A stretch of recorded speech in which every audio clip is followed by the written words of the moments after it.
Bienvenidos a En el Registro, el nuevo programa de entrevistas de I24 News. Cada semana estaré conversando con expertos clave y tomadores de decisiones de toda la región sobre los temas centrales que preocupan al Medio Oriente. Me complace presentar a nuestra invitada de esta noche, Penina Sharvit Baruch.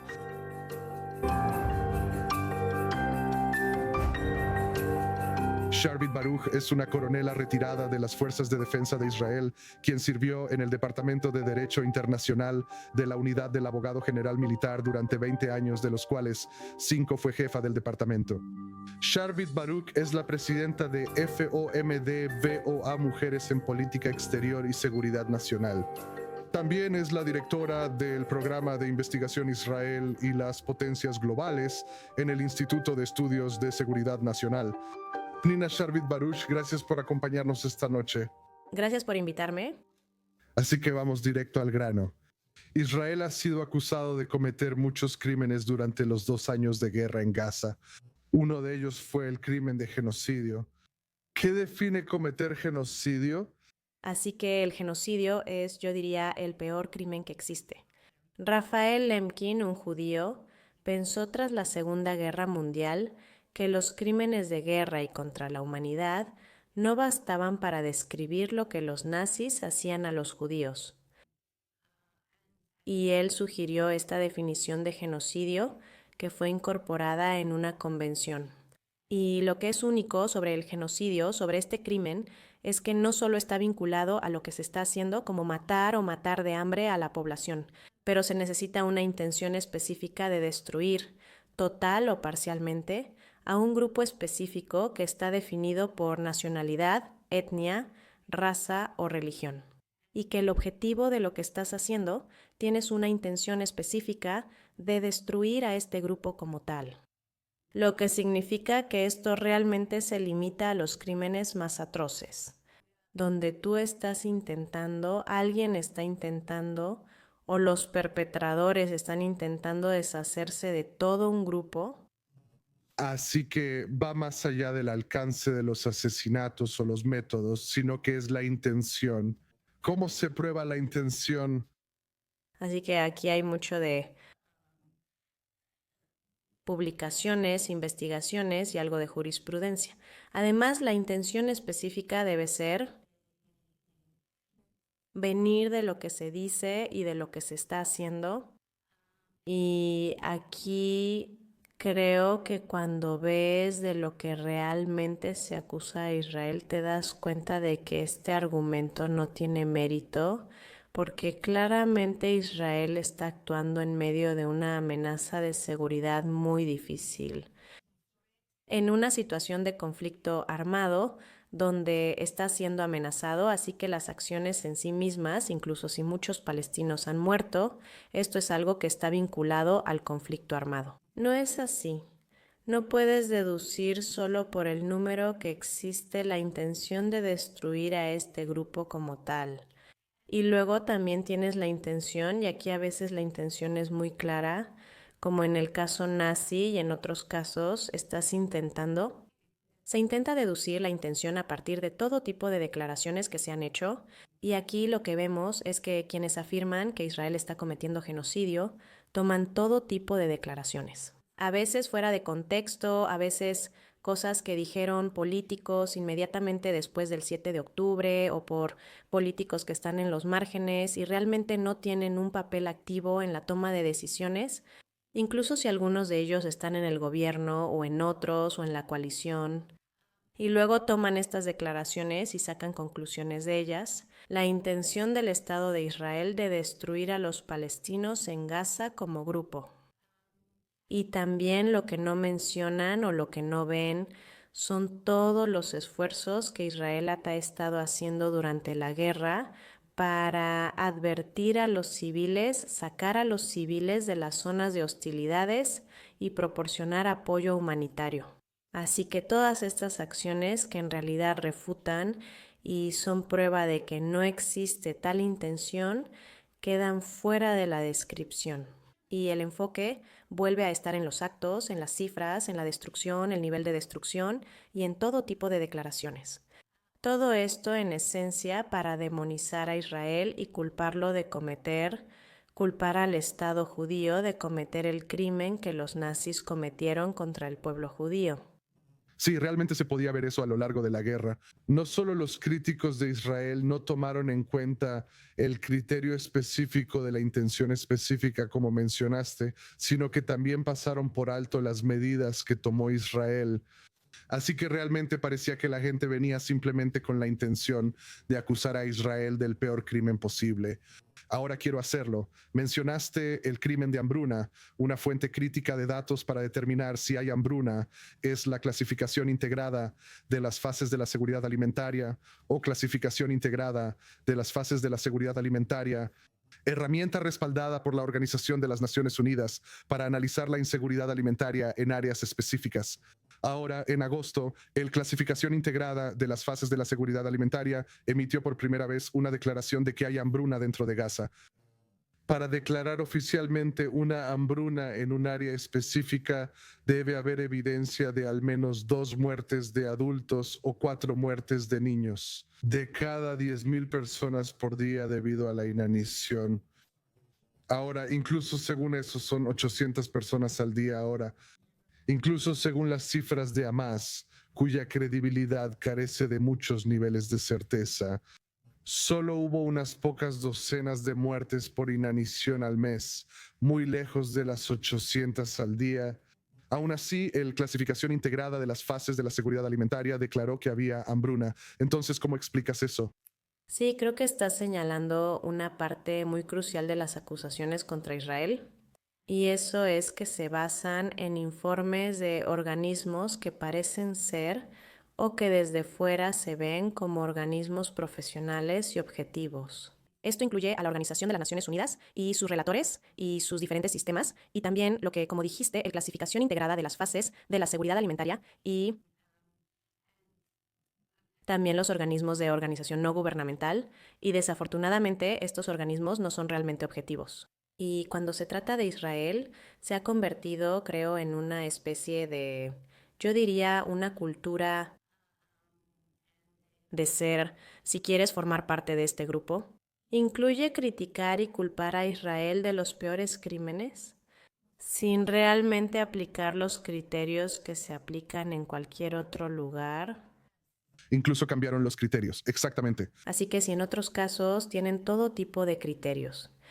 ¿Y cómo determinas una hambruna? ¿Cómo determinas la inanición? ¿Cómo determinas los crímenes en otros casos? Con Israel se ignoran estos criterios y surgen las acusaciones. Yo diría casi no solo por un sesgo, sino por un sentimiento de querer culpar a Israel de los peores crímenes. E incluso cuando la propia clasificación integrada de las fases de la seguridad alimentaria, su junta de revisión, tuvo una revisión de su junta de revisión que criticó su informe. En un momento tuvo que volver a emitir y corregir su propio informe, y aún así sigue haciendo estas acusaciones. Tengo una amiga en el instituto, la doctora Tammy Kanner, quien realizó y continúa una exhaustiva investigación, examinando estos informes y mostrando cómo ignoraron muchos de los factores relevantes. Por ejemplo, solo un ejemplo es, y esto también lo hace la Organización de las Naciones Unidas, contar el número de camiones que entran con ayuda humanitaria y no mencionar que solo están contando una parte del número de camiones. Solo aquellos que cruzaron bajo la supervisión de la Organización de las Naciones Unidas lo anotaron en una nota breve, indicando que no son todos los camiones, pero hicieron que pareciera como si realmente estuvieran publicando el número total de camiones. Con ayuda humanitaria, Esto parece sistemático. Veamos la Corte Penal Internacional. La Corte Penal Internacional emitió en noviembre del año pasado órdenes de arresto contra el primer ministro Netanyahu y el exministro de Defensa Yoav Gallant, bajo la Corte Penal Internacional, alegando responsabilidad por el crimen de guerra de utilizar el hambre como método de guerra. Esto fue muchos meses antes de que la Corte Penal Internacional decidiera erróneamente que había hambruna. Así que quiero decir, esto sí parece ser sistemático. Entonces, ¿cómo puedes contrarrestar esta campaña que parece estar en contra de Israel? es una muy buena pregunta y es muy frustrante porque quiero enfatizar que no creo que Israel sea perfecto y no creo que todo lo que hizo Israel en esta guerra. Yo misma he tenido mis propias críticas sobre algunas de las acciones e incluso sobre algunas de las políticas, no tanto sobre las políticas en sí, sino más bien sobre la manera en que se implementaron las cosas. Pero eso no significa que yo acepte este tipo de acusaciones que, en mi opinión, realmente no tienen fundamento y realmente es un gran desafío. ¿Cómo le demuestras a la gente que realmente confía en estas organizaciones que están sesgadas, que en el caso de Israel no están aplicando los criterios relevantes y profesionales que se supone deberían aplicar? Y es una batalla cuesta arriba porque estamos enfrentando una campaña muy organizada contra Israel que ya lleva muchos años. Ya actuaron la academia, organización no gubernamental y quienes trabajan derechos humanos en la Organización de las Naciones Unidas. Y creo que esta guerra que vemos aquí, lo que vemos aquí es el final de un proceso que ha estado ocurriendo desde hace mucho tiempo. ¿Y cómo lo contrarrestas? Creo que realmente hay que tratar de apelar a las personas y decirles, ya sabes, no compres todo lo que te ofrecen. Quiero decir, estamos en un mundo de posverdad, incluso en este caso, y tienes que cuestionar todo lo que se dice, cualquier hecho, y estas organizaciones que parecen objetivas no lo son, tienen una agenda política. Sé consciente de eso. Mira, estás hablando de esta posverdad. Creo que hemos aprendido a lo largo de esta guerra que los medios principales le dan más credibilidad a las cifras y declaraciones de Hamas que a las de las fuerzas de defensa de Israel. Y eso es algo que creo que Israel necesita analizar, hacer, ya sabes, revisarse a sí mismo para ver cómo llegó a ese punto. Pero sobre este tema, una de las principales defensas de Israel durante toda la guerra es que tiene expertos legales supervisando los ataques y asesorando a los comandantes en tiempo real. Ahora, tú no estabas sirviendo durante la última guerra, pero según tu experiencia en general, ¿qué tan en serio toma en cuenta las consideraciones legales el Fuerzas de Defensa de Israel cuando lleva a cabo ataques? Hablando en general, sí. Así que el Fuerzas de Defensa de Israel es, ante todo, un ejército organizado y uno de sus principios también es la adhesión al Estado de Derecho. Y esto es muy importante para los comandantes, para el jefe general del Estado Mayor, para todos los comandantes superiores y, por supuesto, para estos comandantes. Esto baja a todos los niveles de mando. Entonces, los mandos operativos ya incorporan limitaciones que se derivan de las leyes de conflicto armado o del derecho internacional humanitario. Es lo mismo, solo tiene un nombre diferente y ya están incorporadas en los mandos. Las asesoras legales forman parte de los equipos que están tratando con estos mandos en la primera etapa y después. También durante un conflicto armado o para consultar sobre la ley. Creo que lo que la gente no entiende en el mundo, es que están juzgando a Israel con estándares de... Están viendo esta operación, esta guerra, como si fuera un tipo de operación limitada. Y creo que hay una idea equivocada de que hay un ejército muy fuerte de un lado y una especie de organización débil del otro, que en su mayoría son todo tipo de civiles y algunos elementos terroristas muy débiles del otro lado. Y entonces parece como si este ejército fuerte, estuviera matando a tanta gente del otro lado. Cuando esta guerra es tan asimétrica, es mucho más fuerte. Y creo que... Y entonces es fácil aceptar la idea de que si muchos civiles han sido asesinados, y de nuevo, no sabemos los números exactos. Eso significa que se ha hecho algo mal, que se ha cometido un crimen. Genocidio o crímenes de guerra. Y eso significa que las fuerzas de defensa de Israel en general no respetan la ley.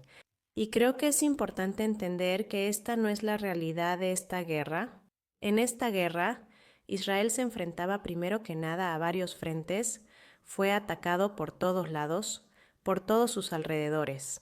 Y también cuando hablamos de Gaza, el Hamas era un gobierno de facto que había invertido todos sus recursos en capacidades militares atrincheradas en túneles subterráneos militares. Decimos armas, decimos fuerzas. Era una escena de guerra muy equilibrada o incluso diría desequilibrada, donde realmente tenían ventaja militar. Porque estaban peleando en su territorio, en los túneles que ellos sabían dónde estaban.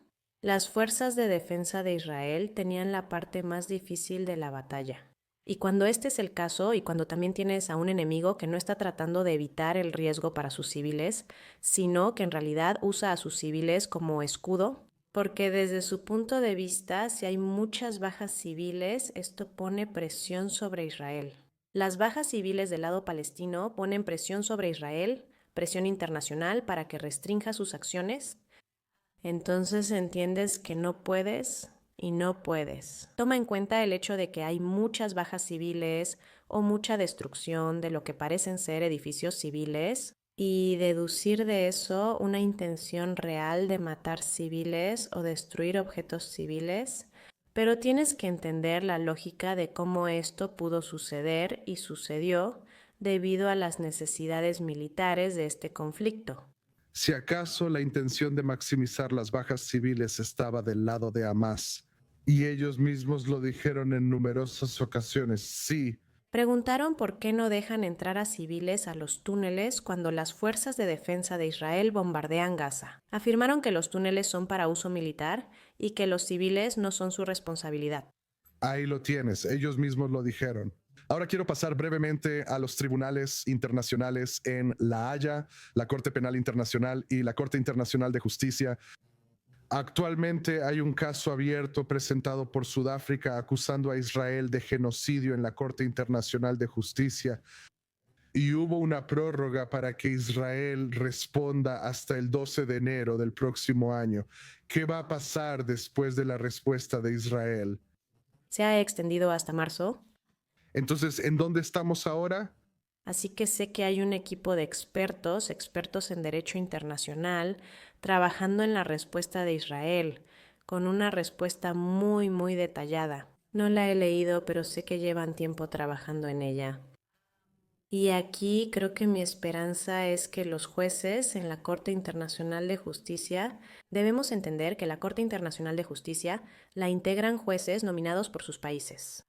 Y hay una especie de distribución, una distribución geográfica. Algunos jueces ya sabes lo que decidirán antes de escuchar el caso, porque claramente siguen la línea de su país que los envió, pero luego tienes a los jueces más, diría yo, profesionales, principalmente de los países occidentales, que tienen sus propias ideas. Pero aquí mi esperanza es que estos jueces realmente vean los hechos y la ley con el corazón abierto. Quizá estemos en un lugar seguro, al menos respecto a su decisión. Mi miedo es que esto ya lo hayamos empezado.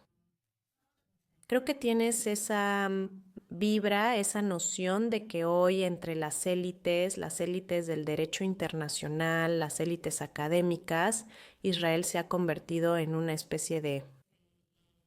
La idea es que Israel está cometiendo estos crímenes terribles, que tiene que ser detenido, y creo que esto está dificultando que quienes tienen una posición diferente y que realmente quieren decir genuinamente que este no es el caso, puedan hacerlo. Estas acusaciones no son o no están fundamentadas. Se vuelve necesario realmente ir contra la corriente, así que espero que los jueces tengan la integridad de ir contra esta corriente y no dejarse llevar por lo que puedan sentir que se espera que decidan. Pero no podemos ser demasiado seguras sobre este resultado, y si de hecho hay una decisión de que Israel está cometiendo genocidio, esta es una decisión muy, diría yo, catastrófica para Israel. Realmente quiero pasar a nuestra última parte del programa. Esta es la sección de respuestas rápidas. Te voy a mostrar 3 imágenes, una después de otra. Dime brevemente lo primero que te venga a la mente. Así que echemos un vistazo a la primera imagen. Este es el fiscal jefe de la Corte Penal Internacional, Karim Jan. Decepción, creo, porque cuando fue elegido, en realidad yo estaba feliz. Dije, él es un profesional, es mucho más profesional que sus críticos. Y después del 7 de octubre, él realmente vino. Él visitó Beirut, habló en contra de los crímenes atroces de Hamás, y yo dije, está bien, aquí tenemos a alguien que es profesional, que va a entender la complejidad de la situación? Pero de nuevo, no lo sé.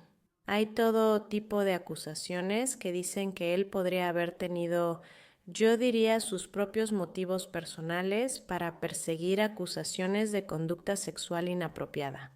Sí, Estoy tratando de ser cuidadosa. veamos. Y creo que también, y lo que parece estar fundamentado hasta cierto punto, el hecho de que eso podría haber sido lo que lo llevó a emitir y pedir las órdenes de arresto, fue que esa misma semana se suponía que iba a reunirse con representantes israelíes, así que no había ninguna pista de que él iba a tomar esa dirección. Siempre hubo buenas conversaciones con él y luego emitió esto. De repente, él pidió estas órdenes de arresto, lo que hace sentir que de nuevo tomó un camino muy político, eligió un camino muy político y eso es decepcionante. Sí, en efecto, veamos la segunda imagen. Este es el secretario general de la Organización de las Naciones Unidas, Antonio Guterres, estrechando la mano del presidente ruso, Vladimir Putin. El año pasado, un año después de que la Corte Penal Internacional, el organismo sancionado por la Organización de las Naciones Unidas, emitiera una orden de arresto contra Putin. Sí, creo que esta es la cara de la parcialidad. Creo que cuando hablamos de la Organización de las Naciones Unidas y también de Guterres en persona, hay un claro sentimiento anti-israelí ahí. La Organización de las Naciones Unidas no está desempeñando un papel objetivo, realmente no está haciendo lo que se supone que debe hacer, que es ofrecer esta asistencia imparcial en una situación de guerra. Y de nuevo, esto es muy lamentable porque tenemos una organización cuya idea es una buena idea. Pero debido a la politización y al sesgo, se ha convertido en una herramienta en esta guerra. Y creo que también es importante enfatizar que esta guerra contra Israel no es por la línea verde de 1967 ni por alcanzar una solución de dos estados.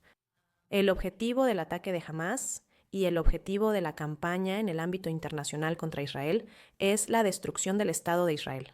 Ellos no aceptan nuestro derecho a existir como Estado y es muy lamentable que la Organización de las Naciones Unidas esté desempeñando un papel activo en esta campaña.